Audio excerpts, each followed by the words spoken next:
Yang kecil itu jangan dipajaki dulu kecuali dia memang betul-betul investor yang melakukan itu kan. Jangan dilihat PHR-nya saja tapi lihat masyarakatnya sejahtera enggak gitu. Nah. Karena kebijakan tidak jelas kepastian kemana, implementasinya pasti jelek.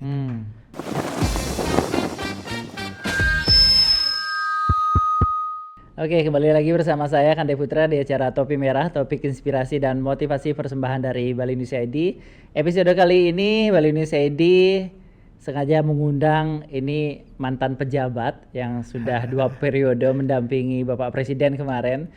Beliau mantan stafsus yang sekarang sudah kembali ke habitat, ke kampus.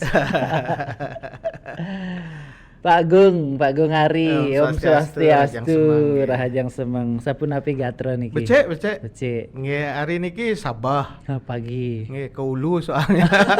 Daging angin dik. Sudah mulai ya. Memang prediksi nak lingsir kita juga tepatnya ya pasti ke Ulu. Hujan angin. Iya. Dari ngenjak ke Ulu biasanya kan ke Ulu udah mulai hujan angin ini. Percis lah ini. Percis. Jadi kita prediksi nak lingsir sama BMKG mirip-mirip lah.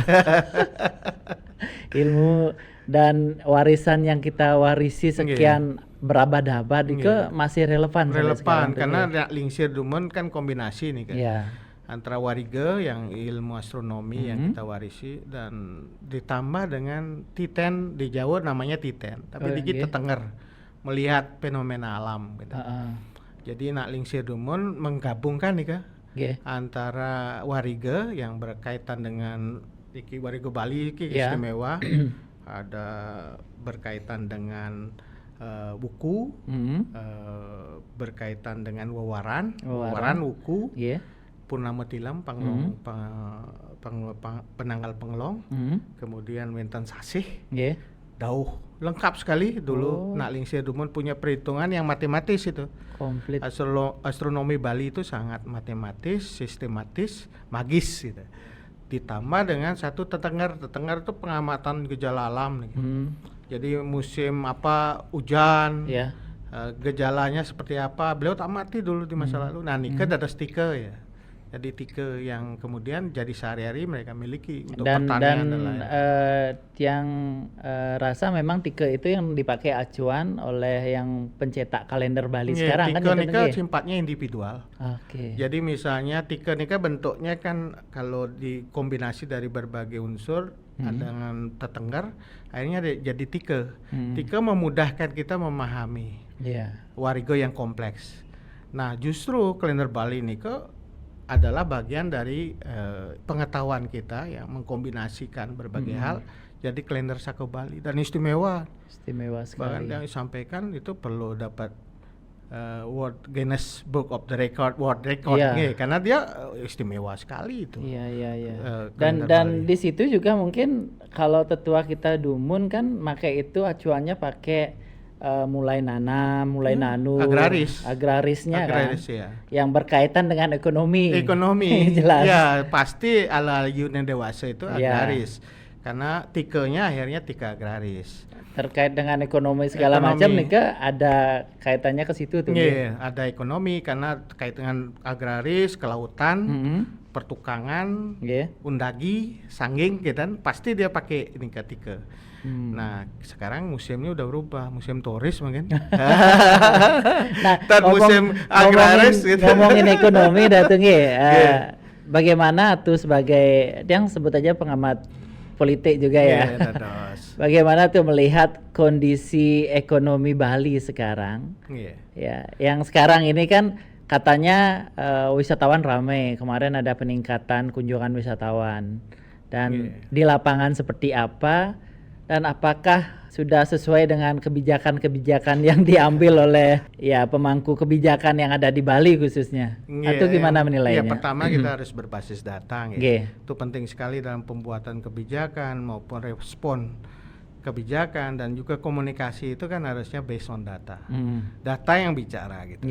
Jadi kita harus lihat datanya seperti apa, tingkat kunjungan wisatawan itu kan bisa kita ukur, bisa kita lihat secara kuantitatif di imigrasi kan, kemudian yang wisatawan asing yang domestik seperti apa, kita bisa lihat di Gilimanuk dan lain-lain kan, karena biasanya datang. Okupasi hotel juga kita bisa lihat. Itu based on data harusnya. Dari situ kita bisa melihat apakah ini tingkat kunjungan wisatawannya trennya menurun atau meningkat gitu. Dan tentu itu bisa menjadi evaluasi kebijakan ya. Tujuan kita untuk melihat itu kan bukan sekedar wah ini mendelegitimasi kebijakan, bukan. Ini bagian dari evaluasi kebijakan. Nah, Bali itu kan bagian dari hal yang besar yang kita miliki sekarang ini secara global ya. Situasi kita sangat dipengaruhi oleh fluktuasi global. Ingat pandemi waktu dulu ya. Pandemi aja sesuatu yang sifatnya global itu dampaknya ke Bali kan terasa. Lebih lama lagi Iran-Irak dulu. Perang Iran-Irak dampaknya ke Bali. Perang Teluk juga. Teluk juga akan berpengaruh. Jadi situasi global itu akan sangat berpengaruh pada ekonomi Indonesia maupun Bali. Di Bali khususnya ya. Geopolitik global, tensinya seperti apa, pengaruhnya ke Bali juga.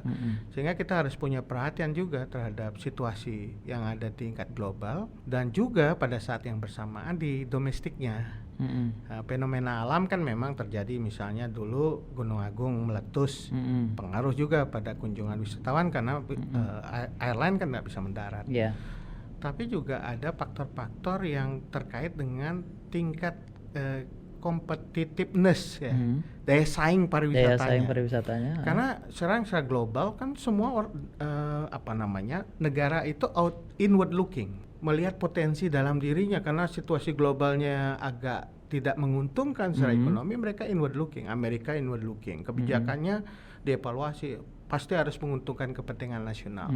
Setiap negara begitu. Nah, dalam kondisi seperti itu mereka akan mementingkan kepentingan nasionalnya. Jadi ke inward dulu. Cina, Jepang, Amerika mereka jadi akan memfokuskan ke diri sendiri. Wisatawannya ya fokus ke gimana cara meng-create ekonomi di lokal ya. Salah satu ketika ekonominya sulit, tourism alternatifnya. Misalnya soal komoditi sulit, sektor-sektor industri sulit, tourism jadi penggerak gitu.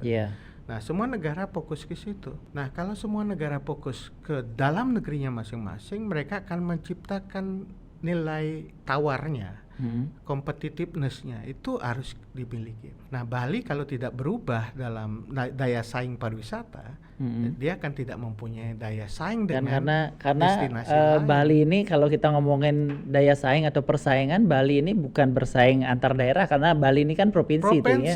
Gitu. Pasti Bali akan bersaing dengan Bangkok, dengan negara, Thailand, kan? dengan negara. Dengan negara. Nah, fenomena yang terjadi kemarin sih ramai juga bahwa ini kenapa yang bilang fenomena, bahwa yang terjadi peningkatan wisatawan itu berbanding terbalik dengan peningkatan akupansi hotel. Yang terjadi, ini kata Ketua PHRI, Pak Cho Ace, bahwa peningkatan 7% wisatawan luar negeri itu fenomenanya di PHRI terjadi penurunan hampir 8% penurunan akupansi hotel. Nah, itu pertama data. Kedua analisis kita terhadap itu. Sekarang perilaku wisatawan juga berubah. Yang mau tanyakan apakah mungkin ada kebijakan yang belum maksimal diterapkan atau bagaimana? Karena disinyalir kemarin yang sempat diskusi juga dengan Bu Bamen, itu disinyalir wisatawan ini tidak masuk ke hotel PHRI yang terdaftar, tapi masuk ke villa-villa dalam tanda kutip yang masih bodong atau apa. Itu pertanyaan Tiang, apakah penerapan kebijakannya yang lihat? Menurut Tiang itu kebijakan harus respon terhadap perkembangan teknologi dan perilaku wisatawan ya. Wisatawan kita kan yang terutama asing itu juga berubah perilakunya sejalan dengan kemajuan teknologi, terutama teknologi informasi. Orang pesan hotel, pesan airline, pesan apapun sekarang by teknologi digital. Itu perilaku yang hampir seluruh dunia terjadi sekarang ini. Dan mereka juga mempelajari wilayah atau daerah destinasi yang akan mereka kunjungi. Mereka akan tahu tempat di mana mereka akan kunjung, tinggalnya di mana, mereka akan naik mobil apa, pesawat apa. Itu sebuah cara yang sudah menjadi perilaku. Sudah terus berubah itu. Teknologi juga menyediakan itu aplikasi untuk menyediakan pemesanan hotel, transportasi, semua by sistem teknologi. Nah, kebijakan kita belum mengantisipasi perkembangan itu, sehingga akhirnya tergantung pada wisatawan datang seolah-olah nanti akan pesan hotel, padahal mereka juga punya perilaku yang akan berbeda. Mereka akan lebih customize ya. Mereka akan suka di tempat tertentu yang tidak selalu dengan model hotel yang city biasa, hotel atau hotel yang biasa. Mereka akan menyukai uniqueness, kepengalaman. Sehingga ini harus dipelajari perilaku wisatawan dan juga teknologi itu, sehingga kebijakan kita juga merespon itu.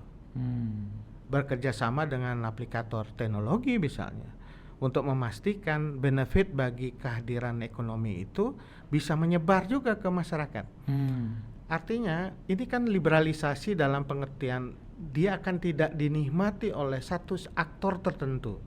Kalau dulu yang bisa promosi kan hotel-hotel besar. Yang besar-besar. Mereka punya uang untuk melakukan marketing ke negara travel tertentu untuk bernegosiasi. Yang kecil-kecil homestay itu kan nggak punya mereka. Tidak punya kemampuan marketing, tapi itu diwadahi melalui apa yang kita sebut teknologi sekarang. Semua orang kan tahu, di pelosok dunia pun kita tahu ada satu tempat hidden gem yang kita bisa kunjungi, dan itu secara ekonomi bisa menimbulkan dampak. Jadi jangan hitung hanya PAR saja, hotel, restoran, pajaknya. Multiplier effect terhadap kehadiran wisatawan itu di lokal itu yang penting. Tenaga kerja, pembelian makanan lokal di sana. Nah, yang kita pastikan kepemilikan saja terhadap hal ini. Itu aja yang penting. Jadi dipastikan kepemilikannya apakah memang masyarakat lokal yang punya atau pemodal asing yang masuk ke situ. Dan ini kan regulasi lagi. Ke regulasi. Kita bahas regulasi sedikit tuh. Ini kan seperti dilema ya, kalau yang menilai seperti dilema. Tadi Ato menyampaikan bahwa masyarakat ini kan siapa tahu mereka punya homestay, mereka memasarkan, contoh lah di satu platform di Airbnb gitu umpamanya, yang apa sebut karena kemarin lagi dibahas ini ya. Kan? Ya, Airbnb, dan gubernur menyampaikan bahwa agar Airbnb ini menolak supplier atau mungkin yang memposting di situ yang tidak terregistrasi. Nah, dalam hal ini kalau yang lihat kebanyakan memang di Airbnb itu yang memakai adalah masyarakat kecil yang ada mungkin punya homestay 1 atau 2, tapi tidak nutup kemungkinan juga memang ada banyak pemodal yang mengatasnamakan atau nomine itu. Nah, atau menilainya gimana kebijakan ini? Ini kan demokratisasi ekonomi ya. Jadi pelaku ekonomi kecil bisa mengakses dengan teknologi pasar. Yang harus dilakukan adalah membuat edukasi kepada pelaku ekonomi kecil ini bisa akses terhadap teknologi sehingga bisa memasarkan, itu satu. Sehingga ini penting sekali bagi pelaku ekonomi Bali untuk melakukan go digital untuk itu. Yang kedua, kita pastikan bahwa kepemilikan lokal itu dijaga. Aturannya bisa bermacam-macam. Misalnya bagaimana konversi lahan, gimana memastikan bahwa dia tidak menjual tanahnya tapi menyewakan. Pemerintah sendiri bisa melakukan investasi dengan bank tanah untuk membeli tanah-tanah yang ada untuk kepentingan itu. Atau memastikan daerah-daerah yang sekarang ini hidup dengan homestay. Ubud itu kan dari awal hidupnya dengan homestay. Itu yang saya maksud, kalau Ubud, daerah utara itu banyak kan sekali. Homestay tahun 70-an pariwisata Ubud itu dimulai dengan homestay. Orang tinggal di rumah. Nah, tidak ada kita sebut sebagai persoalan waktu itu karena memang ada interaksi antara turis dengan pemilik lokal. Kemudian diatur saja gitu gimana caranya asosiasi-asosiasi ini yang homestay bisa fair dalam memberikan harga, tidak perang tarif gitu. Sama-sama bisa mengakses. Edukasi, empowering itu harus dilakukan. Jangan mematikan yang kecil, membesarkan yang besar dong. Harus kita perhatikan yang kecil yang jumlahnya banyak. Dan memastikan juga aplikator teknologi memberikan juga kesempatan pada yang kecil dan juga daya serap dari sektor-sektor pendukungnya juga bisa masuk di sana. Misalnya makanan lokal dan lain-lain. Itu maksud saya, demokratisasi ekonomi jangan dilawan, justru jangan dibatasi, diberikan ruang bagi yang kecil. Jadi pertanyaan Tiang kembali ke gini lagi tuh. Kalau seandainya yang homestay ini dituntut harus punya izin, ya selamanya mungkin dalam benak Tiang mungkin akan sulit mengurus PBG yang seperti sekarang, IEB atau apa, karena itu base-nya kan memang lokal dan di rumah. Nah, dengan kata lain, kalau sekarang pemerintah daerah mengetatkan Airbnb, tolong yang boleh diterima di Airbnb hanya yang punya izin seperti itu. Nah, seperti apa kalau masyarakat yang sudah kadung punya homestay yang seperti di Ubud itu di rumahnya atau? Kalau menurut saya pertama ya kalau memang mau memformalkan, meregistrasi, itu kan tujuan meregistrasi untuk mendata. Iya. Itu dipermudah aja syaratnya. Supaya orang pelaku ekonomi jangan dipersulit gitu, dipermudah. Dia kan dari informal menjadi formal terregistrasi. Tetapi orang kan takut ketika diregistrasi orang bicara soal pajak. Harus dibuat aturan pun. Yang kecil itu jangan dipajaki dulu kecuali dia memang betul-betul investor yang melakukan itu kan. Tetapi kalau orang kecil kan bisa dibuat satu batasan berapa aset atau omset yang mereka miliki gitu. Jadi itu sebenarnya bisa sesuatu yang secara teknokratis dirancang tanpa merugikan yang kecil gitu. Tapi kalau sekarang sudah langsung ini yang bilang aja terus terang Airbnb kan sudah ramai, kita juga memposting kemarin di Bali News. Airbnb sudah ditekan bahwa jangan terima yang itu, sementara yang seperti itu bilang tadi edukasi, fasilitas untuk pengurusan izin ini belum dilakukan di bawah. Kan maunya melarang toh. Itu kan cara paling mudah jadi pemerintah begitu, larang-larang. Tidak lakukan dua fungsi utama, edukasi dan pemberdayaan. Yang kecil itu diedukasi dan diberdayakan. Bila perlu difasilitasi, bank kredit nih, UMKM ini diberikan dia fasilitasi permodalan untuk meningkatkan kemampuan dia bisa menjadi makin bagus gitu. Hospitality-nya dididik, makanan lokalnya berasal dari sumber-sumber lokal, menyerap petani-petani organik dan lain-lain. Itu kan edukasi. Fungsi pemerintah itu tidak melarang saja, fungsi pemerintah memberdayakan dan mengedukasi masyarakat sehingga makin berdaya. Kalau ekonomi masyarakat itu makin bagus, ekonomi Bali akan makin bagus gitu. Jangan dilihat PHR-nya saja, tapi lihat masyarakatnya sejahtera enggak gitu. Nah, jangan dilihat kunjungan wisatawannya yang tinggi, tapi siapa yang menikmati kan gitu pertanyaannya. Kalau misalnya masyarakat kunjungan wisatawan tinggi, tinggalnya di daerah-daerah hotel seperti Nusa Dua, masyarakat lokalnya dapat apa? Jadi ini yang harus dipikirkan supaya tidak bias dalam melihat. Kalau gitu elit bias dong dalam kebijakan. Polisinya bias berpihak pada kepentingan tertentu yang harus kita perhatikan kan kesejahteraan masyarakat, daya beli masyarakat. Sekarang masih di pariwisata tuh. Tadi kan tentang homestay, hotel segala macam. Yang lagi rame sekarang kan juga tentang transportasi. Mungkin itu mengikuti. Betul. Transportasi banyak, dan kalau tiang pantau media sosial ini karena tiang masuk masuk di forum-forum driver atau apa, ini seperti terjadi perang harga, perang tarif antara yang konvensional, yang mungkin yang lokalan, yang driver-driver lokal yang mungkin punya mobil 1-2 dengan yang pemodal besar. Contoh kalau sekarang itu ada aplikator yang besar-besar kayak Grab atau Gojek atau apa. Dan harganya sangat tidak masuk akal yang terjadi di lapangan, dan banyak teman-teman kita driver-driver yang konvensional itu mengeluh.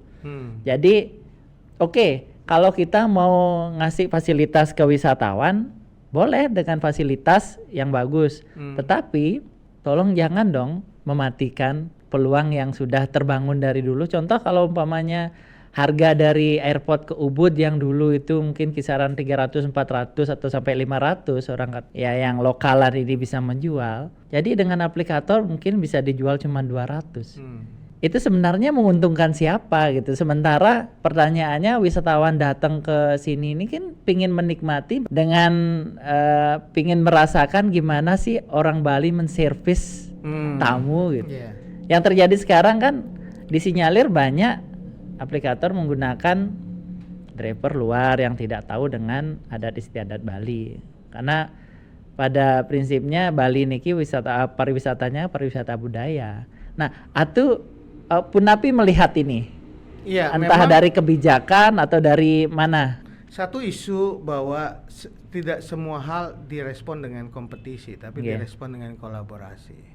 Itu penting sekali. Tidak dengan kompetisi, tapi kolaborasi. Ketika kita berhadapan dengan satu perubahan teknologi dan kita bukan pemain utama di dalam teknologi, yang bisa kita lakukan adalah memaksimalkan peluang kita di dalam teknologi itu.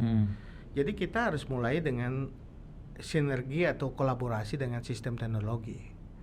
Misalnya kita harus memastikan setiap aplikator yang di Bali dia memastikan kepentingan Bali dan lokal, transportasi lokal itu terwadahi juga.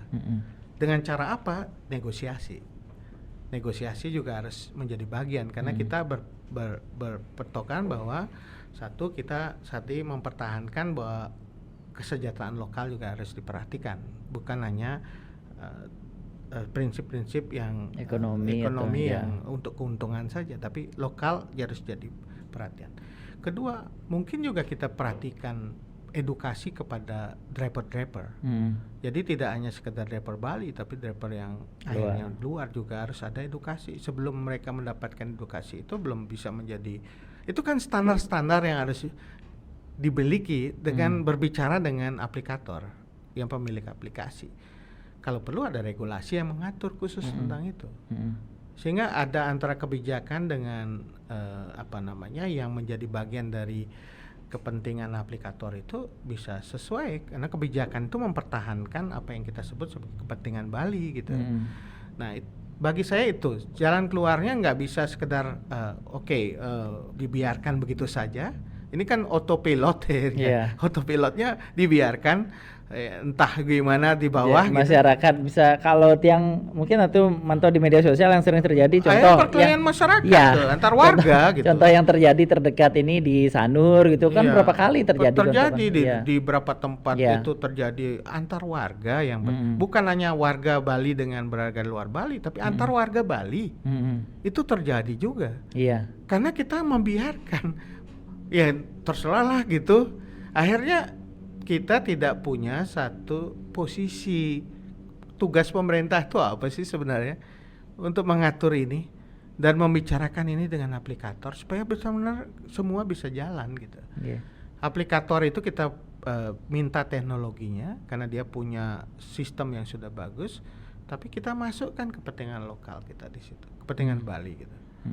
Itu harus negosiasi. Dan harganya juga harus menyesuaikan. Jadi kalau punik itu, kalau mungkin yang aplikator itu kemungkinan memakai undang-undang lalu lintas atau apa yang memang aturannya dari pusat dan itu sudah dikasih harga sekian. Tapi apakah menurut Pak Gongari itu tidak bisa dibuatkan regulasi lagi di bawah khusus untuk wisatawan? Kita bisa mengatur harga itu atau Bali bisa mengatur harga khusus untuk wisatawan. Nah, kalau itu kaitannya dengan policy pusat harus bicara dengan pusat. Harus bicara dengan pusat. Menurut saya apapun bisa dibicarakan gitu ya. Karena ini bagian dari kepentingan Bali. Jadi tugas gubernur, tugas kepala daerah adalah membicarakan ini ke pusat supaya kita bisa menyelesaikan persoalan yang ada di masyarakat gitu. Terkait dengan banyak isu yang terjadi di bawah. Isu utamanya adalah kredibilitas dan kepercayaan pasar atau publik terhadap kebijakan pemerintah. Gimana harusnya pemerintah ini menyikapi isu kepercayaan publik ini? Ini dua hal yang seringkali tidak terlalu diperhatikan ya, seolah-olah kebijakan itu dirumuskan secara teknokratis maupun politik itu sudah serta-merta masyarakat menerima. Itu satu. Dan sudah mensejahterakan. Padahal itu kadang-kadang kan begitu cara berpikirnya ini. Aturannya kan dibuat untuk mensejahterakan kan? Jadi seolah-olah itu udah take it for granted, kebijakan itu pasti untuk masyarakat, padahal belum tentu. Harus kita lihat kebijakan itu, harus dilihat isi kebijakan itu betul-betul berpihak pada kepentingan apa. Kemudian yang juga tidak kalah pentingnya konsistensi kebijakan. Kredibilitas itu kan dibangun dari konsistensi, kepastian. Jadi kalau kita membuat kebijakan sesuatu yang predictable, bisa dilihat sebenarnya arahnya kemana ke depan. Sehingga orang, kalau saya sudah akan tahu arah kebijakannya ke depan ke sana. Ini yang jadi masalah. Yang kedua, selain kebijakan, komunikasi publiknya. Ketika kebijakan itu dirancang, komunikasinya juga tidak dihiraukan misalnya. Itu dua mata uang yang penting sebenarnya.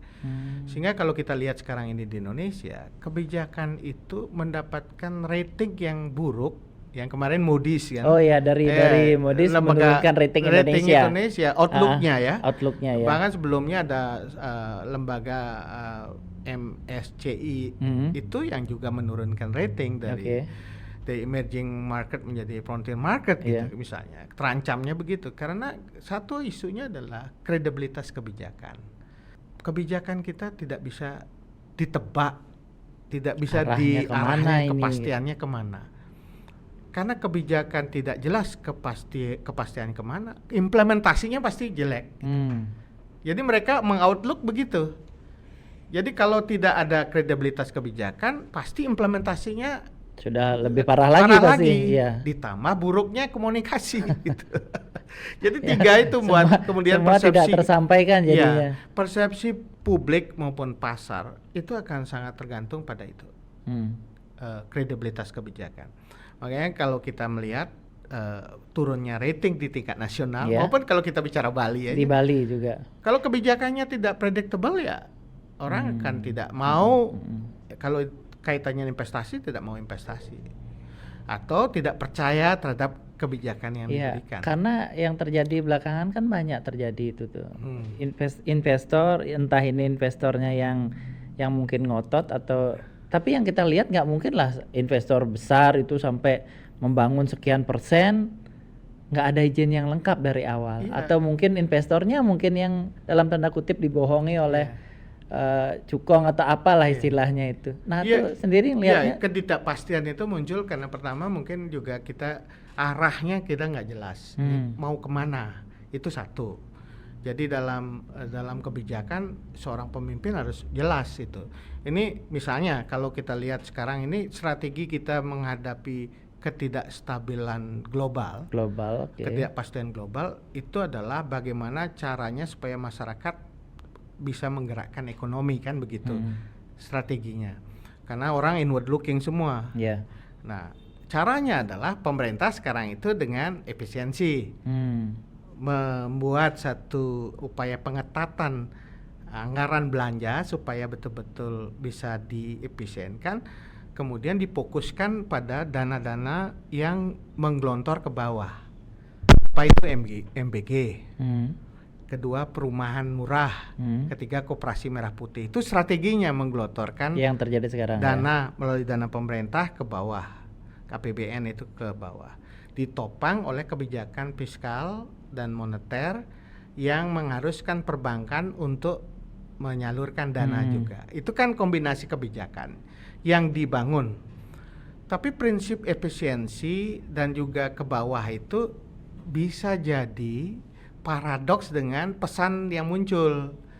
Kebijakan yang muncul misalnya salah satunya ini mau efisiensi tapi yang terjadi adalah pembengkakan struktur kabinet gitu. Itu yang mau sampaikan, apakah itu konsisten? Nah itu kan akhirnya orang pesannya ini mau efisien apa kok bengkak gitu.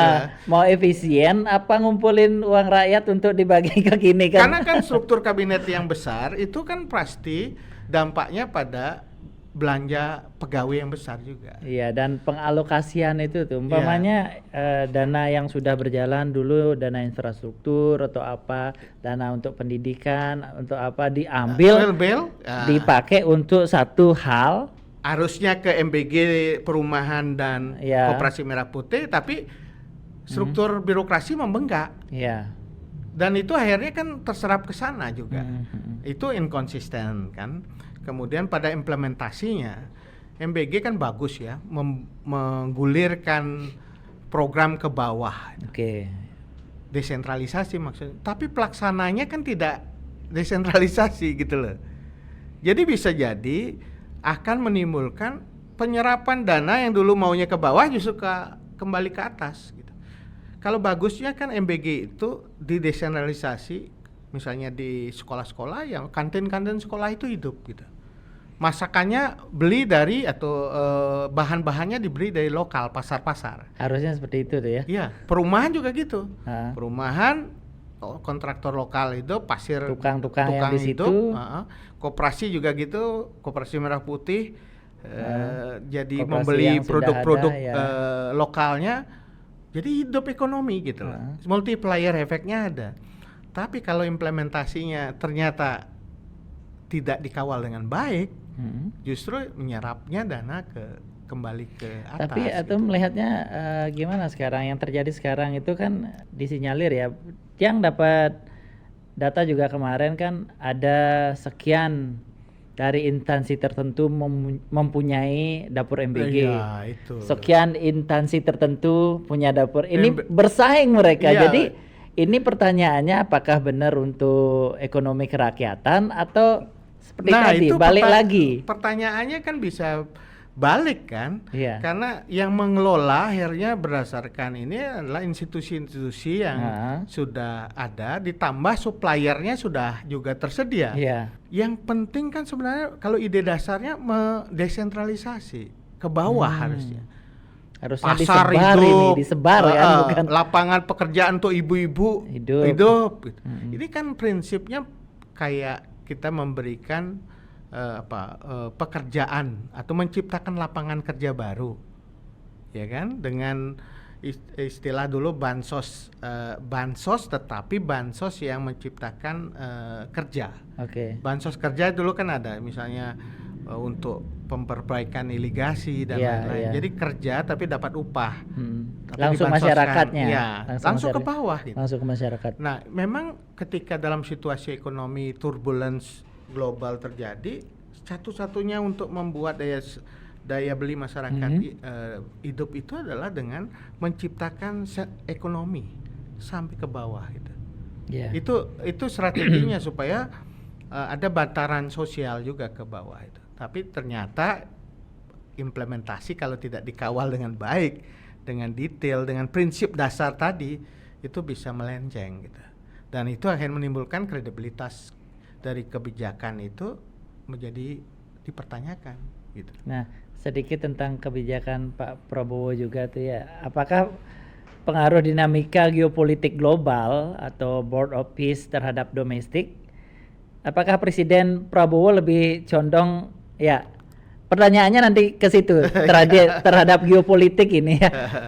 Mungkin atau yang lebih tahu tentang ini, kalau Tiang nggak terlalu memahami tentang itu. Ya memang Pak Prabowo sekarang ini kan memiliki satu strategi diplomasi yang agak berbeda dengan pendahulunya. Tentu punya perhitungan sendiri ya, beliau mempunyai strategi itu, dan concern beliau memang ke geopolitik internasional. Jadi kita lihat kunjungan presiden ke luar negeri kan cukup besar, banyak sekali. Dan itu artinya beliau lebih memperhatikan dunia internasional. Cara pendekatannya memang realis gitu. Realis itu pengertiannya pragmatis realis gitu. Jadi cara strateginya adalah bagaimana cara menguntungkan kepentingan kita di tengah komplikasi internasional. Nah, sekarang kita berhadapan dengan fenomena yang dibangun oleh Trump ini. Trump ini kan unpredictable ya. Kebijakannya luar biasa secara internasional, itu tidak bisa diprediksi. Dan perang dagang dengan China, kemudian dengan semua negara dia lakukan. Tapi dia punya kepentingan nasional dia gitu. Jadi kembali ke inward looking ya. Inward lookingnya. Nah, kita harus melakukan sesuatu di tengah itu. Nah, Pak Prabowo ini pendekatannya adalah realis gitu. Di tengah situasi itu ya pilihannya, tapi itu berarti hal-hal yang paling mendasar yang kita miliki seperti prinsip-prinsip non-blok, bebas aktif. Apakah itu yang mau tanyakan juga, apakah atau menilai atau melihat Pak Prabowo ini masih memihak ke blok tertentu atau keluar dari non-blok ini? Bermanuver. Menurut saya bermanuver sekarang ikuti konstelasi politik gitu. Untuk maksimalisasi kepentingan nasionalnya. Tapi tentu saja harus hati-hati karena dalam prinsip seperti ini akan melanggar prinsip-prinsip dasar yang sudah kita miliki, bebas aktif itu. Non-blok ya. Non-blok itu karena di situ ada sesuatu yang idealisme yang diletakkan the founding fathers prinsip dasar yang membuat kita harus berdiri tidak mengikuti satu blok politik tertentu. Jadi itu harusnya menjadi prinsip dasar. Bisa aja berteman dengan semua orang, tetapi kita punya prinsip gitu. Tidak memihak satu blok. Kalau tidak, kita akan masuk ke jurang yang mungkin ditimbulkan oleh kesalahan, kelemahan dari blok politik yang kita dukung gitu. Ya seperti sekarang ini kasus misalnya Board of Peace gitu kan, Pak Prabowo satu bergabung ke situ. Memang di situ banyak negara Arab masuk, Arab Saudi, Uni Emirat Arab, Israel masuk sekarang gitu. Di dalam konteks itu memang kelihatan ada sesuatu yang ingin diperjuangkan, tetapi bagi prinsip dasar membela Palestina sebagai negara yang merdeka itu tentu pertanyaan setelah ada Gaza yang mengalami proses dehumanisasi lah, dibombardir, kemudian aksesnya ditutup. Harusnya kan ada satu keperpihakan yang lebih jelas terhadap Gaza secara prinsipil. Tanpa itu tidak boleh itu dinegosiasikan lagi gitu. Nah, mungkin Pak Prabowo ingin masuk ke Board of Peace itu untuk bisa melakukan sesuatu yang lebih realis gitu di Gaza dan Palestina. Tapi prinsip-prinsip dasar Palestinanya kan harus prinsip awal dulu. Tapi kesannya gimana tuh menilai ini? Kesannya saya ikut blok yang di-steer oleh Amerika gitu. Jadi Trump sebagai leader dari Board of Peace, dan itu lembaga multilateral kayak PBB, Dewan Keamanan kan nggak berdaya. Apalagi dia bicara sekarang soal Greenland. Yang mau invasi ke Greenland, itu kan akhirnya menimbulkan situasi chaotic ya. Satu sisi dia membangun emerging forces istilah Bung Karno dulu. Itu mungkin salah satu strateginya ngacak-ngacak di luar yang kita tenang-tenang aja, biarkan yang di luar ribut seperti itu ya. Semua karena mau digini sama Trump.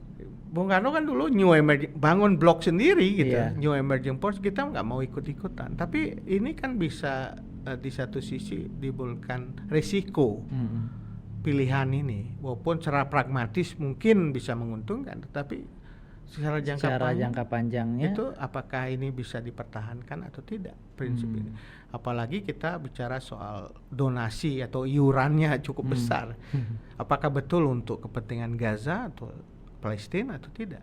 Itu saya kira pertanyaannya banyak, dan itu menurut saya salah satu yang membuat akhirnya ya gimana politik luar negeri kita yang bebas aktif itu. Nah, saya kira banyak yang sudah menyuarakan hal itu, dan tugas dari masyarakat, pengamat, seperti kita semua adalah bersuara untuk mengingatkan itu. Oke, jadi itu isu global ya. Kita kembali ke Indonesia lagi. Ini tentang kebijakan pemerintah fokus ke SDM. Ya, isu-isu apa yang mungkin yang terjadi belakangan tentang SDM ini? Iya, saya melihat kok masih ganti menteri, ganti kebijakan ya ini. Apalagi kemarin menterinya habis OTT juga. Wamen ya itu wamennya. Jadi kalau kita lihat cara berpikir tentang SDM itu kan satu cara berpikir yang harus investasi jangka panjang, dan kebijakan itu harus betul-betul konsisten ya. Mulai dari pendidikan dasar menengah, vokasi sampai universitas itu ada konsistensi. Bisa di predictable lah ya, bisa diprediksi lah kebijakan gitu. Nah, sekarang saya melihat ada apakah ini ganti kebijakan atau ganti jargon, itu juga terjadi gitu. Nah, persoalan kita dengan SDM itu adalah satu pendidikan gitu. Dan pendidikan itu sangat terkait dengan kesehatan. Karena apa? Stunting. Strategi kita untuk mendapatkan manusia unggul itu dimulai dengan anti stunting. Karena nggak mungkin kita jadi unggul kalau dari sisi kesehatan tidak ada treatment terhadap stunting. Ibu hamil sampai anak melahirkan, karena orang stunting itu kemampuan kapasitas otaknya berpikirnya lemah, produktivitasnya akan terganggu. Oleh karena itu kesehatan jadi hal yang krusial juga dalam pendidikan. Kemudian pendidikan dasar dan menengah ini character building harus dibangun, karena kita berhadapan dengan bukan persoalan teknis sebenarnya, persoalan karakter. Gimana kita bisa mendapatkan anak-anak bangsa yang punya karakter yang unggul gitu. unggul dalam pengertian dia tidak hanya berprestasi, tetapi juga dia punya identity, kemampuan untuk menghargai budaya. Bukan hanya IQ ya, bukan tapi EQ ya. EQ, tapi juga kita juga bersoal mentalitasnya juga bagus. Dan ini emosional. problem kita sekarang mental health, kesehatan mental. Jadi anak-anak kesehatan mental di Gen Z ini jadi masalah. Jadi harus jadi treatment penting ya di kebijakan dasar dan menengah. Kemudian di masa lalu Pak Jokowi kan pingin pendidikan dan pelatihan vokasi. Itu supaya betul-betul bisa menghasilkan tenaga yang bisa inline dengan kebutuhan pasar dan industri. Nah ini saya kira harus jadi catatan apakah ini dilanjutkan atau tidak di dalam era ini. Dan yang ketiga, universitas yang betul-betul bisa menghasilkan sumber daya unggul, tetapi juga melakukan hilirisasi riset. Sehingga bisa bermanfaat untuk kepentingan industri dan pasar dan masyarakat. Ini adalah sesuatu yang tidak bisa kita kerjakan 5 tahunan. Ini harus kerja panjang gitu. Investasi yang bagus di pendidikan tahun hari ini dan 5 tahun ke depan dampaknya akan besar di kemudian hari. Sehingga konsistensi kebijakan di sektor pendidikan itu perlu dilakukan gitu. Nah, itu yang menurut saya penting sekali di Bali ya. Manusia Bali nih Ki. Gimana caranya untuk mendapatkan manusia unggul di dalam strategi pendidikan maupun strategi dalam menjamin kesehatannya dia. Baik itu kesehatan fisiknya maupun batin gitu. Itu harus ada. Pertanyaan Tiang gini lagi tuh. Sekarang yang terjadi sekarang kan memang banyak anggaran terutama di pendidikan itu masuknya ke MBG. Jadi ada juga statement masyarakat yang baca di media sosial, ya gimana uang untuk MBG sekian per bulan atau pekerja di MBG-nya dapat gaji 3 juta sebulan, habis itu yang nganter makanan MBG dapat 2,5 juta, tapi guru yang mengajar murid ini cuma dapat honorer mungkin berapa? 500.000 sebulan. Ya. Atau gimana melihatnya ini? Iya, ini memang MBG kan bukan menjawab persoalan ini sebenarnya, tapi persoalan tadi menciptakan dasar ekonomi ya, meng-create ekonomi sebenarnya dasarnya, strategi ekonomi bukan untuk mencerdaskan bangsa. Dikaitkan kemudian dengan soal stunting, padahal kalau stunting kan isunya bukan pada anak-anak sekolah, tapi ketika masih kandungan. Golden age ini nih, golden umur ketika hamil dalam ukur tertentu dan juga kelahiran. Dalam usia tertentu itu golden periodnya, golden periodnya. Jadi intervensinya waktu ibu hamil harusnya ibunya diperhatikan, bukan. Nah, kalau itu stunting ya. Tapi kalau isu gizi itu kita harus lihat lagi kan, problemnya di mana saja persoalan gizi kan, tidak semua daerah mengalami problem gizi. Tetapi kalau kita ingin melihat nih sebagai soal pendidikan, siswa itu dididik untuk melakukan satu model penjagaan kesehatan yang lebih baik gitu dengan pemberian oleh negara. Itu di Jepang, di beberapa negara kan dilakukan. Di luar itu harus diperhatikan tadi ekosistem sekolahnya, jangan sampai makanannya bagus, petugas EBG-nya dapat gaji bagus, gurunya tidak diperhatikan. Jadi yang diperhatikan juga harus ekosistem. Tidak bisa hanya satu aspek saja gitu. Guru dan tenaga pendidikan itu harus menjadi perhatian, baik itu kesejahteraannya, muridnya dapat MBG, gurunya nggak dapat bahkan karena guru honorer mungkin nggak sarapan, kemudian bahkan setelah itu harus kerja tambahan kan, nah lagi. Itu potret pendidikan kita. Jadi ekosistem pendidikannya itu harus dibangun. Akhirnya dengan ekosistem yang bagus akan menghasilkan sesuatu kualitas pendidikan yang baik. Oke, kita ngomongin kualitas pendidikan juga kan perlu dukungan dari banyak pihak ya, terutama dari pemerintah terutama terkait dengan kalau kita ngomongin pendidikan, jenjang pendidikan sendiri itu mungkin dari SD, SMP, SMA sekarang kan memang sudah ditanggung, banyak yang ditanggung pemerintah. Tapi dari jenjang SMA ke selanjutnya universitas ini di Gianyar sendiri yang Pak Bupati yang sekarang memang menggelontorkan program 1000 sarjana gitu setiap tahun ya. Ada program juga dari gubernur kita satu kakak, satu sarjana. Tapi implementasinya belum saya tahu juga sampai sekarang. Pertanyaan Tiang, itu kan di UGM ya, di universitas kan tahu setiap tahun itu apakah dana beasiswa ini bertambah atau tetap atau bagaimana? Kalau beasiswa itu kan sumbernya bermacam-macam ya. Sekarang LPDP. Kemudian ada juga beasiswa oleh swasta, itu bentuk CSR. Ada beasiswa oleh lembaga-lembaga filantropis itu. Jadi sumber beasiswa itu banyak. Nah, yang pertama kita harus dapat informasi yang cukup mengenai sumber-sumber beasiswa itu. Dan juga pada sisi yang lain ini harus ada satu strategi pendidikan ya yang kita harus miliki. Secara demografi kita harus cek dulu sebuah daerah itu.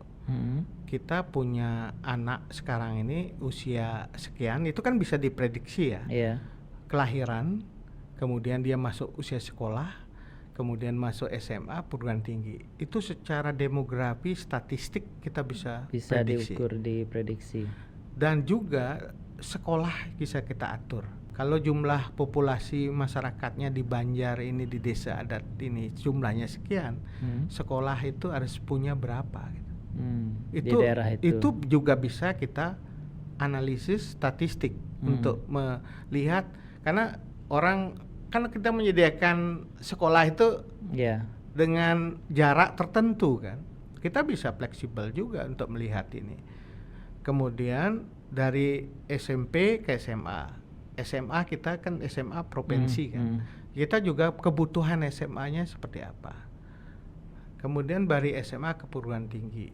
Nah, di perguruan tinggi itu kita juga harus punya strategi pendidikan. Ini arah lapangan kerja ke depan itu kemana? Gitu.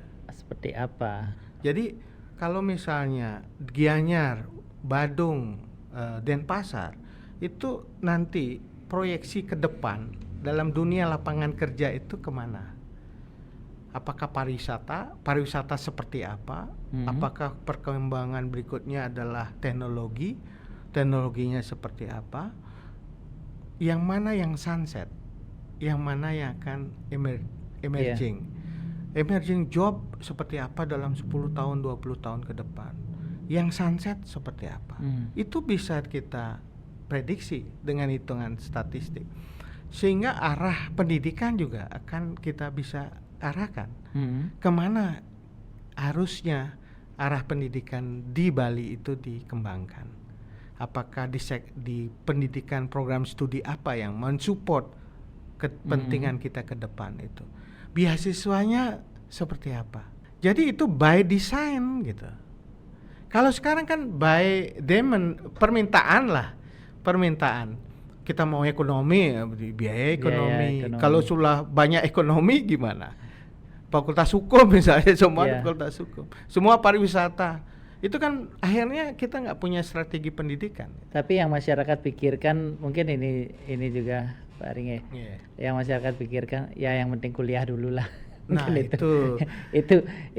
Tapi kenapa Tiang menanyakan itu? Tiang juga ingin melihat apakah pemerintah ini serius dalam ya pengembangan SDM. Ya setidaknya kalau orang sudah kuliah itu kan mungkin daya nalar, daya pikirannya mungkin lebih sedikit lah bisa berkembang atau seperti apa. Dalam hal anggaran, kenapa yang menanyakan jumlahnya ini kan dalam hal anggaran juga kan? Apakah serius mereka mau mengembangkan SDM, bukan hanya sekedar jargon saja tapi ujung-ujungnya jadi lahan bisnis gitu? Iya, kalau SDM itu konkretnya politik anggaran. Kalau kita ingin mau investasi SDM ya lihat di politik anggarannya, APBD-nya seperti apa. Diarahkan kemana APBD-nya gitu. Jadi jangan sampai kita membuat satu politik anggaran yang sekedar menghabiskan 20% anggaran APBD gitu. Itu kan sesuatu yang sesuatu yang sia-sia. Kita itu tadi strategi pendidikan pengembangan SDM kita ke depan itu arahnya kemana? Itu yang harusnya. Ini perlu saya tanyakan ini sama Bupati ini. Iya, karena kalau dia tidak punya based on data ya, tanya aja. Saya tanya Anda punya demografi anak SMA-nya berapa? Nanti anak SMA ini kamu ingin dia jadi masuk vokasi atau mau jadi universitas. Universitas inginnya dikembangkan di mana? Yeah. Setelah dia jadi universitas, dia mau kerja di mana? Jangan mikirnya sampai universitas, mikirnya dia kerja. Yeah. Karena jumlah pengangguran di Indonesia sekarang ini banyak justru dari anak lulusan SMK. SMK. Itu kan paradoks ya. SMK itu harusnya kan udah langsung keterampilan harusnya dipunya. Okay. Nah, itu tidak ada satu treatment untuk melihat itu. Jadi SMK di Bali harusnya SMK seperti apa dikembangkan. Investasi itu yang harus dibangun. Kalau kita mau menata sumber daya manusia ke depan ya, ditambah dengan ekosistem pendidikan di luar sekolah. Misalnya apakah itu kita sebut sebagai di Seketrune atau Bali latihan kerja, kursus-kursus itu harus kalau nggak ada diciptakan, dibantu gitu. Nah itu harus sekan pesajo ngurusin SDM. Karena kita, menurut saya social engineering, political engineering harus dilakukan untuk mendapatkan kualitas yang bagus ke depan. Gitu. Jadi kalau kebanyakan sekarang begitu orang ya yang kuliah D1, D2 sudah langsung ke luar negeri, itu nilainya gimana? Ya karena di dalam negeri mereka nggak dapatkan sesuatu. Apakah ini jadi salah satu gagalnya? Salah satu ukuran bahwa di dalam negeri kita tidak mampu meng-create job atau menyerap tenaga kerja yang muncul, akhirnya bekerja di luar negeri itu opportunity. Opportunity itu juga harus dikelola dengan baik ya. Jangan sampai ketika sudah luar negeri bangga, kita sudah banyak di spa, kerja di spa, di kapal pesiar, tapi apa yang kita lakukan untuk membekali mereka kan nggak pernah dilakukan pemerintah. Tidak hadir itu. Mereka mengurus dirinya sendiri. Saya mau ke luar negeri, saya harus apa? Mereka lakukan sendiri tanpa bantuan dari pemerintah itu. Harusnya juga pemerintah malu malu juga dong, mengakui itu kan. Apalagi kiriman tiap bulan kan pasti besar. Masuk, ya pasti. Nah, negara yang melihat ini sebagai suatu peluang besar ya seperti Filipina. Dia menyiapkan betul, nggak dapat kita tidak mampu membuka lapangan kerja dalam negeri untuk mereka, kita siapkan mereka ke luar negeri. Kita berbicara dengan negara-negara atau kota-kota yang akan jadi. Sekarang kan banyak ya di Jepang, orang Bali yang bekerja di Jepang. Orang Bali bahkan sampai saya melihat di Polandia pernah saya melihat di sektor perkebunan. Coba tanya deh mereka itu ngurus diri sendiri atau diurus pemerintah itu. Atau mungkin waktu ngurusnya juga susah. bahkan mungkin mereka jadi sumber juga jadi dipersulit kan. Nah, sumber tambahan. Ini harus juga disadari bahwa orang Bali bekerja di luar tuh banyak. Dulu kita punya namanya transmigrasi yang kemudian banyak orang Bali, diaspora Bali di Lampung, di Sulawesi Tengah. Hebat-hebat itu, sukses. Hidup dengan dirinya sendiri lah. Tetapi kita sekarang ada yang ke luar negeri, diaspora Bali di luar negeri. Dan itu kan sebenarnya pahlawan devisa bagi Indonesia ya. Iya. Itu tidak hanya Bali, Lombok, NTB, NTT, Jawa Timur. Nah, ini absennya negara ini yang kita harusnya kita siapkan sebelum berangkat. Dia punya kualifikasi apa? Kalau memang perlu subsidi, kan berangkat itu perlu dana. Banyak kasus ketika harus berangkat luar negeri, adab tanahnya nih, adab sampi deh. Investasi mereka untuk berkorban anaknya untuk luar negeri. Pemerintah itu di mana? Apakah ada kredit yang murah untuk mereka akses? Harusnya ada. Setelah di luar negeri bisa dicicil. Harusnya tawarannya ada itu. Ini kan dibiarin. Jadi, ngurus diri dan ngadep tanah. Pak anak ngadep tanah nih. Karena untuk bisa naik ke kapal pesiar dia ngadep tanah. Wah, kamu jual tanah leluhur, tapi gimana mereka menghadapi situasi yang dihadapi? Empati terhadap persoalan itu, walaupun kita harapkan mereka jangan jual tanah, tapi juga bisa. Tapi kan alternatifnya harus disediakan. Ini ada kredit uling BPD Bali untuk yang diaspora, kredit bunganya kecil. Kan harusnya ada opsi. Ini mudah-mudahan didengar ini. Mudah-mudahan lah.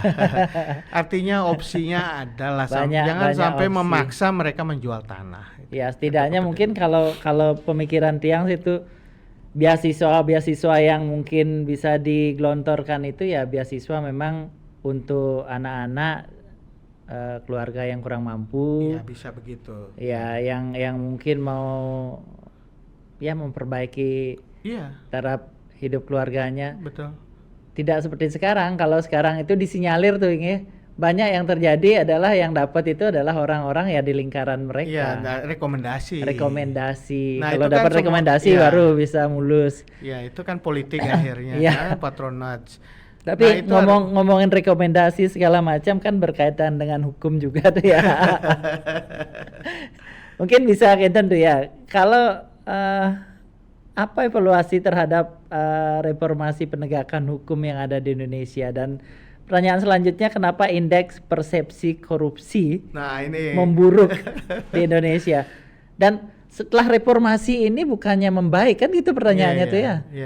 Jadi tambah indeks ininya makin memburuk. Indeks persepsi itu kan salah satu diukur dari bagaimana orang melihat penegakan hukum itu.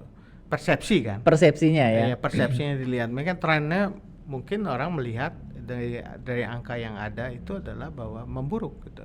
Dari fakta-fakta yang terjadi gitu. Jadi persepsi dia terhadap fakta. Ya. Nah, itu harusnya menjadi evaluasi kan, cara untuk kita membenahi sistem hukum kita. Tegas, keras di dalam sistem hukum itu harus gitu.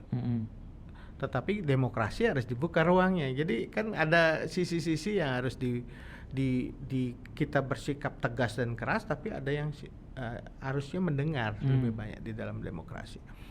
Nah, dalam sistem hukum kita itu efek jerahnya nggak ada gitu. Efek jerah untuk korupsi itu nggak ada. Malah nambah ya. Karena masuk tahanan, kemudian dihukum, ada potongan, remisi, dapat fasilitas lagi. Nah, makanya kita harus mulai dengan pemiskinan koruptor itu, supaya betul-betul ada efek jerah. Pemiskinan itu ya dia bisa harus mengembalikan dalam bentuk dana. Tapi sampai dengan kalau bilang sebelum itu, yang lihat belakangan kan banyak juga yang terjadi. Ya, contoh dua case yang besar kemarin itu, case-nya Tom Lembong, case-nya sekarang Mas Menteri. Itu kan seolah-olah persepsi publik itu mengatakan bahwa aparat ini seperti apa ya, penegakan hukumnya. Nah, itu yang kita harus evaluasi ya. Jangan melakukan penegakan hukum untuk mengangkat popularitas rating gitu. Harus betul evidence-nya dipenuhi, jangan kriminalisasi juga kreativitas, inovasi gitu. Kalau kreatif inovasi itu kan sesuatu yang harus dilakukan supaya kita bisa berkembang gitu. Kadang-kadang inovasi itu kan dalam titik tertentu ada perdebatan tentang cara melihat secara regulasi ya. Tapi intinya inovasi itu harus diberi ruang sepanjang tidak ada mens rea untuk memperkaya dirinya.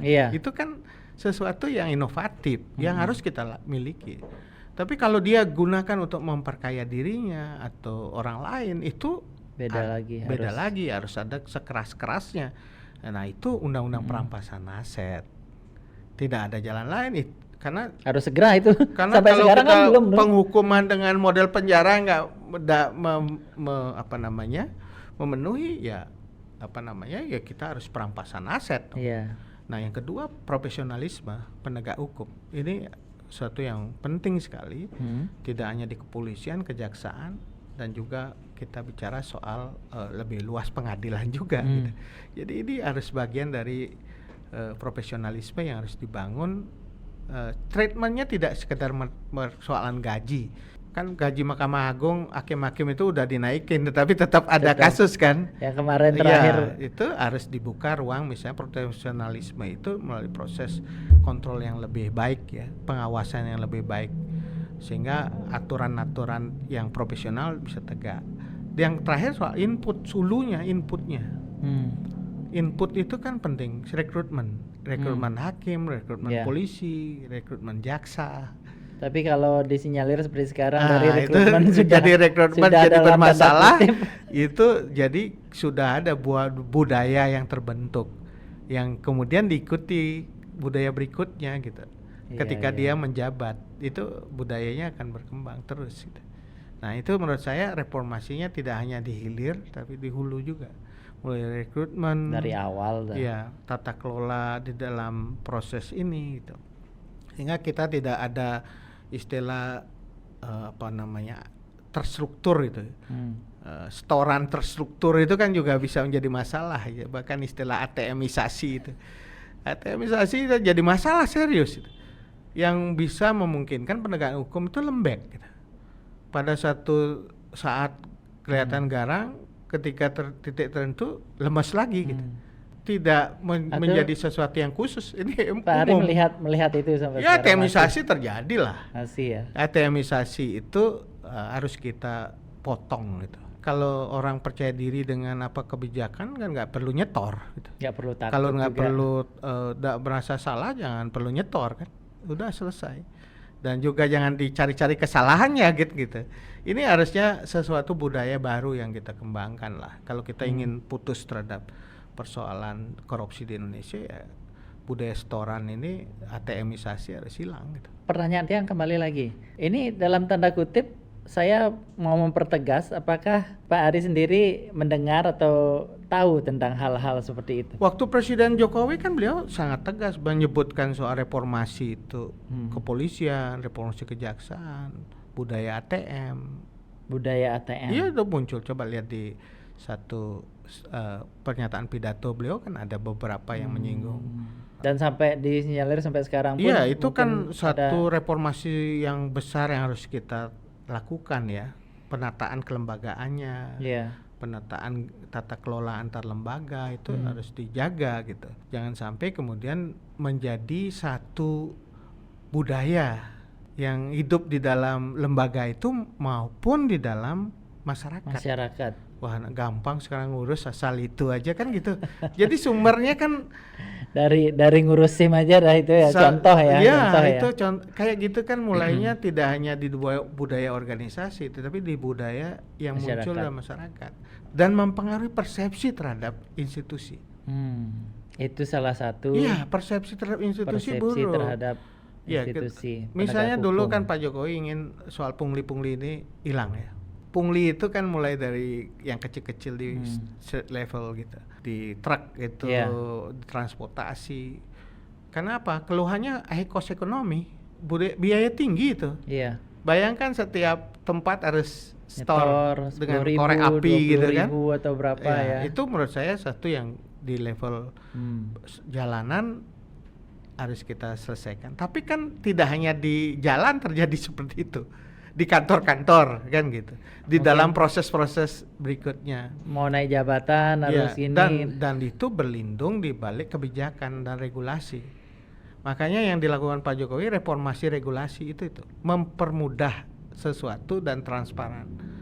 Jadi mempermudah orang bisa lihat itu dia harus memenuhi syarat ini. Semakin sulit dan rumit syarat-syarat itu, maka itu bisa jadi ladang rawan gitu. Jadi itu yang harusnya masyarakat akan mudah mengakses pelayanan publik, dan itu artinya dia juga tidak memerlukan biaya tambahan. Kalau kita ngomongin persepsi masyarakat gitu ya, kita kembali ke Bali lah. Kembali sedikit mumpung itu masih di Bali sekarang. Atau juga kan pegiat media sosial yang lihat rutin posting di media sosial di Facebook atau di mana, itu melihat persepsi publik. Contoh kita ada sekarang di Gianyar. Persepsi publik terhadap kabupaten kita di Gianyar seperti apa itu? Jalan benyah latik, trotoar benyah. Jadi itu dan itu bagus sekali Gen Z sekarang ya, anak-anak muda sekarang menyuarakan itu based on fakta. Potret sekarang kan media sosial luar biasa. Ada lihat beberapa media sosial. Saya kira media sosial sekarang berani-berani anak-anak muda posting misalnya jalannya rusak, kemudian kemacetan, sampah, itu selalu menjadi isu publik ya. Dan itu anak muda sekarang sudah menyuarakan itu. Bahkan saya dengar juga ada pertemuan dengan Bupati langsung disampaikan. Ada kemarin menyampaikan. Gianyar image-nya ya jalan rusak, trotoar benyah gitu. Kemudian sampah. Nah, ini tentu jadi koreksi harusnya pada pengelola publik ya. Prioritas lah. Hal-hal yang menjadi concern masyarakat itu diprioritaskan. Kan kadang-kadang itu memilih prioritasnya yang nggak pas itu. Yang dianggap prioritas oleh penyelenggara pemerintahan dengan prioritas masyarakat beda gitu. Masyarakat harusnya ini selesai, kok nggak selesai karena prioritas pemerintah beda gitu. Sekarang membangun Puspom itu monumen gitu kan, itu prioritasnya, tapi jalan benyah tidak prioritas. Mungkin nanti ya harapannya diberikan kan gitu, tapi jumlahnya berapa bisa diselesaikan. Kalau menurut saya selesaikan aja masalah jalan itu, trotoar, bikin Gumi Gianyar tuh betul-betul bisa dipandang infrastrukturnya itu terbaik lah, karena punya dana untuk itu, walaupun ada minjem juga kan. Iya, kalau yang baca sih Pak Bupati kemarin men-share juga, baru 2 hari atau 3 hari lalu men-share bahwa kerjasama dengan PT SMI rasanya. Harusnya itu sudah 10 tahun yang lalu. Cara berpikir seperti itu. Jadi kan sampah ini bukan persoalan baru di Bali. Sekarang aja meledak. Sebenarnya isu sampah kan sudah lama. Sudah lama. Bisa kita bicarakan dari awal. Tapi kalau kembali masih seputar Gianyar dulu tuh. Kalau di Gianyar sendiri dengan infrastruktur yang ada sekarang, apakah tuh menilai ada ketimpangan antara pembangunan ya mungkin di kotanya dengan yang ada karena ada di Ubud atau di mana? Kalau saya lihat ya, harusnya ada prioritas ya. Daerah-daerah yang memang harus betul-betul kita perbaiki. Kalau itu bukan jalannya, infrastruktur jalan dari pemerintah Gianyar, pemerintah provinsi, bicarakan secepatnya dengan provinsi. Kan selalu berkelitnya begitu ya. Ini bukan jalan kabupaten, nih jalan provinsi. Entah jalan siapa, yang atau penting perbaiki dulu. Jalan nasional gitu. Jalan nasional. Jadi masa kita, karena di undang-undang yang baru kemarin baca di undang-undang LAJR itu bisa kena pidana loh membiarkan jalan rusak orang kecelakaan itu. Coba Anda cek. Saya tak memastikan, tapi kira-kira undang-undang LAJR itu ketika ada infrastruktur yang rusak, berlubang dan menyebabkan kecelakaan itu terjadi, bisa dituntut negara itu, pemerintah itu. Pemerintah setempat ya. Iya, karena orang kecelakaan karena ada kelalaian di situ. Nah, oleh karena itu janganlah ini melihat siapa yang punya kewenangan itu. Kalau itu kewenangan provinsi, tuntut provinsi untuk menjalankan. Provinsi nggak punya uang, Gianyar aja yang bangun. Kalau perlu pinjam aja dana SMI yang dulu itu untuk bangun semua infrastruktur jalan. Kalau infrastrukturnya bagus, connectivity bagus, ekonomi akan semakin baik. Tidak ada kan keluhan mengenai soal jalan berlubang. Yang kedua ya tentu infrastruktur tidak hanya jalan ya. Kita harus punya desain infrastruktur yang support perkembangan pariwisata. Ibaratnya Ubud itu kan telur emas. Masa yang bebek bertelur emas itu tidak dijaga supaya ekosistemnya bagus? Telurnya aja diambil. Telurnya, PAR-nya aja diambil kan, lucu kan? Harusnya Ubud itu yang prioritas. Bukan berarti daerah lain tidak diperhatikan. Ubud itu jadi prioritas karena dia akan menjadi center of gravity dari perkembangan pariwisata Gianyar. Dampaknya sudah meluas. Sekarang di Ubud itu kan bukan Ubud kelurahan aja, Ubud itu sudah sampai di Tegalalang, Ubud juga ke Payangan, Sukawati sudah jadi kawasan wisata. Center Ubud. of gravity ini yang diatur gitu loh. Di infrastrukturnya minimal, support sistemnya dikelola. Itu kan misalnya mengenai parkir, mengenai trotoar, mengenai sampah, mengenai listrik, semrawut, jaluran kabel-kabel itu loh. Coba kita seperti abad keberapa itu kabel-kabel itu. Saya kecil banyak kabel, sekarang masih ada gitu. Berarti 50 tahun kabel itu masih tetap ada aja gitu. Jadi menurut saya harus mulai pikirin kabel bawah tanah, ngomong ke PLN, ngomong ke operator seluler, kamu jangan semrawut begitu, kamu tanam di bawah, bari investasi bareng untuk itu. Jadi dengan cara seperti itu kita bisa menata pengembangan ekonomi itu betul-betul mensupport daerah lain. Kalau Ubud bagus, akan otomatis daerah lain akan dampak dari perkembangan Ubud. Macetnya diselesaikan. Caranya apa? Bisa ini master plan-nya udah banyak, U8 sudah ada, central parking. Atau yang kedua selain macet, sampahnya diselesaikan. Sampah juga ya. Limbah itu. Yang ketiga keamanan. Itu kalau itu kita tata dengan baik, termasuk tata ruangnya, saya kira Ubud akan semakin destinasi makin diminati wisatawan dunia. Dijaga supaya politik perizinan Ubud homestay-nya bisa hidup, jangan beri izin untuk meningkatkan. Iya, seperti misalnya sekarang city hotel atau hotel-hotel yang berkamar banyak, bahkan muncul kampung-kampung itu kan izin itu. Alasannya SOS kan.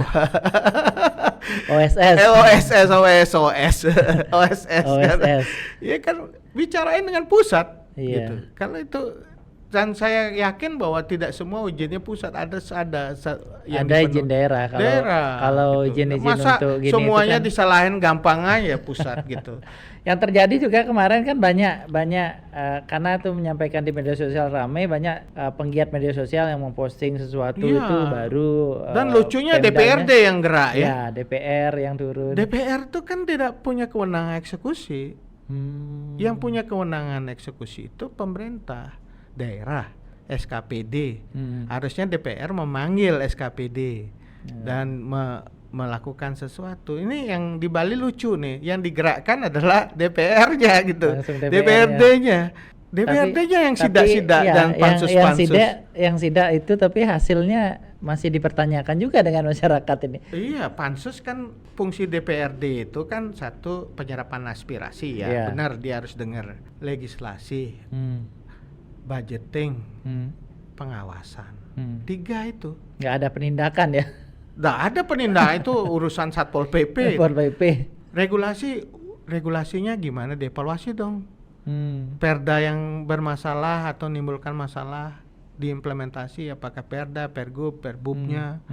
Yang kedua dari sisi budgetingnya, ada nggak alokasi khusus untuk itu atau apa yang harus diperlakukan untuk empowering itu. Pengawasan, kalau dia nggak bekerja SKPD-nya tegur dia gitu. Nah sekarang SKPD-nya apa perannya gitu. Nah itu yang sekarang jadi model ditiru setelah DPRD provinsi ya, DPRD kabupaten ikut-ikutan sidak gitu. Padahal nggak ada fungsinya. Fungsinya kan wakil rakyat menyuarakan itu untuk menjadi. Atau mungkin karena DPR melihat ini eksekutifnya nggak bekerja ini gitu mungkin. Ya mungkin saja ya. Tapi juga liputannya biar teralih ke DPRD juga bisa. Iya. Pengalihan isunya biar nggak kena gubernurnya terus atau bupatinya. Sekarang DPRD-nya yang ambil. Iya. Kan itu cara pengalihan fokus perhatian kan. Bisa jadi seperti itu. Iya, supaya yang dilihat hanya DPRD dan DPRD-nya bisa jadi panggung lah untuk menyelesaikan. Nah, tapi itu tadi bagus lah bisa mendengar, tetapi follow up-nya apa gitu. Nah, hal-hal apa lagi yang nggak terasa kita udah 1 jam lebih. Udah sejam ya? Nggak terasa. Dari nasional global sampai Ubud. Kita mau ngerucut sekarang lagi. Hal-hal isu apa lagi yang mungkin Pak Ari lihat ini? Iya, pertama terjadi. Satu isu Bali itu kan sebenarnya pulau kecil ya. Iya. Harus kita kelola dalam bentuk One Island Management. Itu sesuatu yang sudah dibicarakan lama tapi tidak dijalankan. Kita harus mengelola Bali ini sebagai satu kesatuan ruang nilai budaya tapi juga ruang ekologis gitu, sehingga egosentrisme, ego sektoral, ego kabupaten itu harus diminimalkan. Kita bicara Bali. Saya melihat cara mengelola Bali dengan membangun satu kebersamaan One Island Management itu harusnya dilakukan, dan itu harusnya lebih mudah karena satu partai kan, satu jalur. Tapi ini perlu satu leadership untuk membuat itu terwujud supaya kita bisa ada kepemimpinan dalam merumuskan kepentingan Bali itu. Kalau itu perlu dibicarakan dengan pusat, kita bicarakan. Tapi daerah juga perlu diajak bicara, kabupaten, kota diajak bicara untuk menyelesaikan soal Bali gitu. Itu satu isu yang menurut saya banyak hal yang harus kita pikirkan terkait dengan pengelolaan Bali hulu sampai hilir, negara gunung. Gunungnya di Bangli, hilirnya Denpasar. Kalau kita sekarang sampah laut, sampah laut kan bukan karena sampahnya ada di laut saja, karena sampah itu sumbernya di hulu, gitu. dari sungai mengalir ke laut. Dan laut itu menjadi tempat pembuangan sampah raksasa karena semua sungai mengalir. Jadi kalau kita treatment kurva terus di laut, tidak membersihkan di sepanjang hulu, sepanjang aliran sungai, tetap jadi masalah. Jadi sampai kapan mau jadi kurva terus gitu, melakukan aksi bersih-bersih itu, kalau kita yang tidak menyelesaikan persoalan. Dan sungai itu di mana-mana, bukan hanya ini kan soal sampah katanya punya KTP ya. Kita bisa cek lah sebenarnya isu sampah ini. Kali aliran sungai itu tidak hanya disumbangkan di Jawa tapi di Bali atau di NTB, itu bisa kita lihat. Juga aturan-aturan ketat di laut ya. Kadang ada juga pembuangan sampah di laut oleh kapal-kapal, itu yang kemudian harus diatur. Nah, dan itu merusak ekosistem laut. Dan kita tahu penyerap karbon terbesar itu justru laut, karang laut, mangrove dan terumbu karang. Kalau kita bicara soal karbon ya, bukan hutan tapi ini justru di mangrove sama, lebih besar kemampuannya, sehingga mempertahankan ekosistem laut itu adalah harus dilakukan, termasuk abrasi di laut. Ini sepanjang pantai selatan Bali abrasi. Banyak. Dan itu akan berdampak kayak Kute kemarin. Kute problemnya bukannya sampah, abrasi. Baru tahun kemarin selesai, sudah habis lagi itu pasir. Iya, itu saya kira harus kita pikirkan mengenai persoalan Bali ke depan, yang harus one island one management ini kita jalankan. Dan satu lagi ya, udahlah berhenti politisasi birokrasi itu loh. Udah masa sekarang politik dan birokrasi itu dua hal yang harus kerja bareng. Birokratnya biarkan dia bekerja berdasarkan prinsip-prinsip merit system dan profesional. Dia harus bekerja teknokratis. Jangan libatkanlah birokrat untuk politik-politik itu. Kan sekarang ada fenomena ya, politisasi birokrasi itu. Itu nggak percaya diri parpol. Ada yang ramai kemarin, ya kita ngomongin di satu kabupaten. Gianyar lah itu. Pak yang menyampaikan ya. Iya, udah ramai di media sosial. Tapi sebelumnya kan sekdanya pernah diberhentikan gara-gara. Sekda sebelumnya diberhentikan gara-gara berpolitik. Itu katanya ada di nama struktur partai, padahal dia tidak di situ katanya, tapi diberhentikan. Dan kan? Yang sekarang terjadi kan satu mobilisasi. Ya walaupun itu disebut voluntary, tapi kalau perintah atasan kan tetap hadir kan di acara-acara tertentu. Walaupun acaranya dibilang bukan acara partai, tapi nuansa partai kan kuat. Udahlah, politik warna kayak gitu tuh nggak zamannya lagi. Masyarakat udah mulai cerdas, lebih baik percaya diri lah. Politisi itu jangan menggoda birokrasi, biarkan birokrasi bekerja secara profesional. Itu satu. Birokratnya juga jangan berpatron lah. Percaya diri dengan kemampuan sendiri gitu.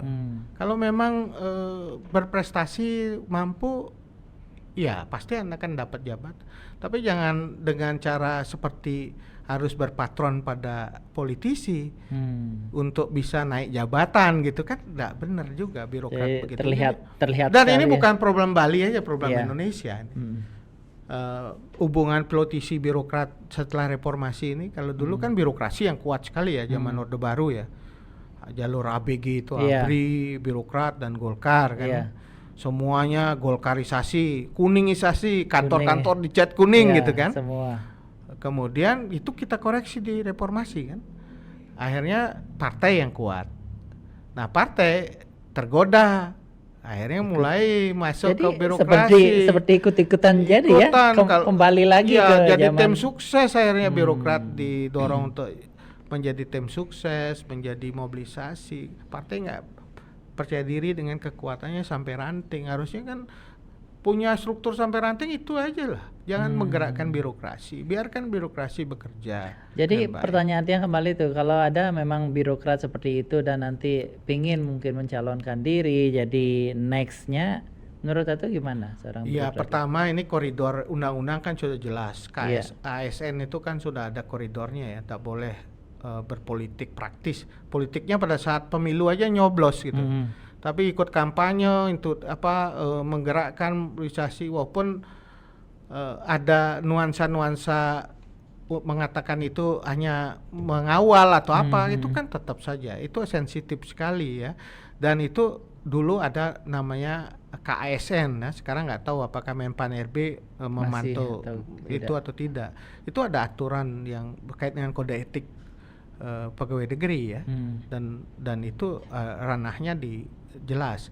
Tapi kalau sekarang masyarakat udah mulai pinter lah, voters pemilih itu mudah-mudahan makin cerdas ya dalam melihat ini. Tidak mudah lah orang digiring untuk memilih seseorang gara-gara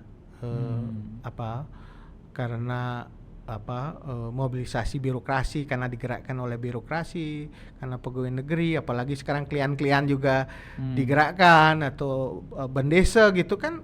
Orang sudah mulai makin lama makin cerdas gitu, supaya memilih mana yang sebenarnya ranah pemerintahan, ranah publik. Nih uangnya uang siapa sih, APBD itu? Bansos tuh uangnya siapa gitu.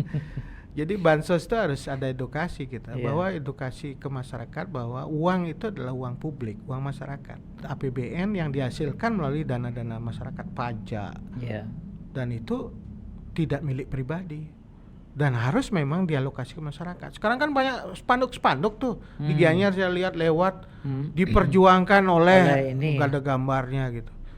Itu bukan cara berpolitik yang benar menurut saya. Berpolitik yang benar ya menurut saya memperjuangkan kepentingan itu mengakar ke bawah tanpa harus memasang spanduk gitu loh. Dan masyarakat pun akan menilai ini sekan-sekan bekerja untuk mereka gitu. Dan tidak hanya sekedar mengatakan bahwa bansos itu sebagai satu-satunya, seperti utang budi kan. Seolah-olah dengan bansos itu kita berutang pada anggota DPR atau pada bupati gitu. Padahal bansos itu dana yang harus hak kita. Memang harus keluar ke jadi masyarakat. Hak warga negara. Bukan balas budi kebaikan. Itu hak kita untuk mendapatkan bantuan, mendapatkan hibah, mendapatkan fasilitas, karena tugas mereka memberikan itu. Edukasi ini sudah mulai muncul, anak-anak muda harapan saya tidak tergoda lah seketruna-truni gitu kan, mulai tidak tergoda dengan hal ini, mulai berpikir memisahkan mana yang menjadi hak warga negara, hak krama, mana yang menjadi kewajiban pemerintah, kewajiban anggota DPRD, dan mana yang kemudian harus kita perjuangkan bersama gitu. Itu aja, edukasi masyarakat sudah mulai kritis. Kalau mau mengharapkan dengan itu akan dipilih, ya belum tentu lah. Politik itu dinamikanya sangat tinggi, dan itu yang menentukan wajah pemimpin bukan pemimpinnya, wajah pemimpin ditentukan oleh masyarakatnya. Seksema atuh. Ini kan sekaligus closing statement atau ada mungkin yang mau disampaikan saya kira lagi? Itu kita kadang berharap banyak dari pemimpin ya. Seorang pemimpin itu seperti setengah dewa yang akan membawa kita pada perubahan, kemajuan, bahkan sesuatu yang kita harapkan terjadi. Tapi kita harus berhenti di situ, karena kalau kita tidak memilih pemimpin yang baik akan menghasilkan pemimpin yang seperti itu.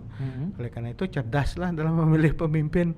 Kemudian juga bukan hanya memilihnya, tetapi mengontrolnya, mengingatkannya. Lencaro Bali mau paungu, raja kan dulu itu yang mau paungu, memberikan satu pertimbangan, memperdirikan satu kritik. Kalau suatu yang tidak benar kita kritik, dan itu harus didengar oleh pemimpin. Tugas kita bersuara, pemimpin itu mendengar gitu. Nah itu. Nah untuk Gen Z sekarang mungkin. Ya saya kira itu Gen Z akan harus banyak bersuara. Tugas Anda bersuara. Kan banyak orang mengatakan, udah kamu aja deh pemimpin. Lah bukan tugas dia. Tugas kita sebagai citizen, sebagai warga negara, sebagai krama Bali untuk bersuara. Tugas pemimpin untuk mendengar dan menjalankan kebijakan dengan benar. Nah, coba kalau kita jadi pemimpin, kita akan menjalankan seperti itu gitu. Jadi tugas kita memang bersuara. Nah, oleh karena itu semakin banyak Gen Z bersuara sekarang di Bali, membicarakan isu-isu publik, isu sekitar kita dengan tentu berbasis data, dengan berpengetahuan, dan memberikan solusi pada persoalan itu, saya kira ke depan Bali akan semakin baik. Harapan kita begitu. Ya. Jadi pemirsa Bali News ID, mungkin ini nggak terasa hampir 1,5 jam. Waduh.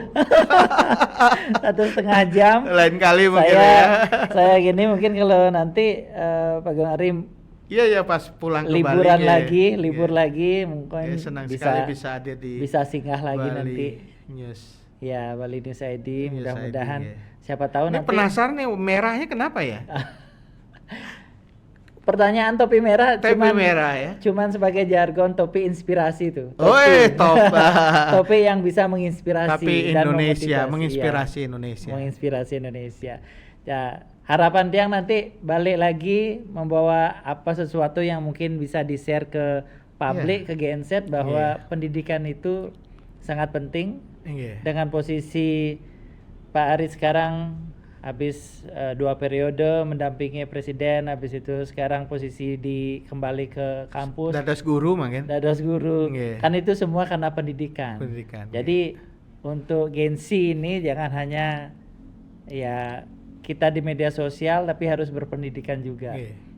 Kita berbuat juga. Kita harus menjadi bagian dari berdampak pada di mana kita tinggal, makanya kalau kita bersuara tapi kita juga berbuat sesuatu. Saya kira banyak sekarang anak muda Bali yang luar biasa menyelesaikan masalah sampah, kreativitas dari seni dan lain-lain. Nanti mungkin kita bisa bahas tentang sampah, tentang apa tuh ya? Yang dari sisi ya UGM mungkin punya ide-ide apa? Betul. Karena kemarin yang sempat ngobrol, mungkin banyak sebenarnya anak-anak muda atau teknologi yang bisa kita terapkan tapi belum. Kita perlu support mereka aja dan kenalkan hasil dari inovasi mereka. Di Bali yang kira banyak sekali yang punya inovasi, cuma kita nggak pernah angkat ke permukaan bahwa ini anak muda yang punya kepedulian. Nah makin peduli kayak kan kepedulian penting kepedulian dan mampu untuk menyelesaikan soal di sekitar mereka. Nah Nike yang kita harapkan dari teman-teman juga ikut mengangkat inspirasi dari ini. Sukses mantap. Akhir kata saya Kande Putra, Bali News ID, lugas dan inspiratif.